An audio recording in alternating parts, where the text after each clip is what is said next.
লেবাননের প্রতিরোধ যোদ্ধাদের প্রধান হাসান নাসরুল্লাহ ইসরায়েলি হামলায় নিহত হওয়ার পর মুখে কুলু পেটে বসেছিল সৌদি আরব। তবে ওই হত্যাকাণ্ডের পরপর লেবাননে যখন ইসরায়েলি বাহিনী স্থলাভিযান শুরু করে তখন বিবেক জাগ্রত হয় রিয়াদের।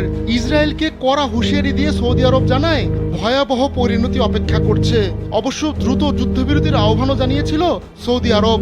ইরানের, বিশেষ করে দেশটির সর্বোচ্চ নেতা আয়াতুল্লাহ আলী খামেনির পরম মিত্র হিসেবে পরিচিত ছিলেন নাসরুল্লাহ। তাই বন্ধুর এমন বিয়োগ মেনে নিতে পারেননি তিনি, দিয়েছিলেন চরম প্রতিশোধের হুমকিও। মঙ্গলবার রাতে ইসরায়েলে 180টি মিসাইল ছুড়ে ইরান জানান দিল বন্ধুর মৃত্যু বৃথা যেতে দেবে না তারা। মুহুর্মুহু মিসাইল হামলায় ইসরায়েলে অন্তত 1800 বার সাইরেন বেজে ওঠে। ক্ষতিগ্রস্ত হয়েছে সেখানকার বেশ কিছু স্থাপনাও। কয়েকজন সেনা সদস্য আহত হওয়ার খবর পাওয়া গেলেও কারো মৃত্যুর খবর জানা যায়নি। তবে ইরানের ছোড়া এই মিসাইলে ফিলিস্তিনে অন্তত একজন নিহত হওয়ার খবর নিশ্চিত করেছে ইসরায়েলি গণমাধ্যম।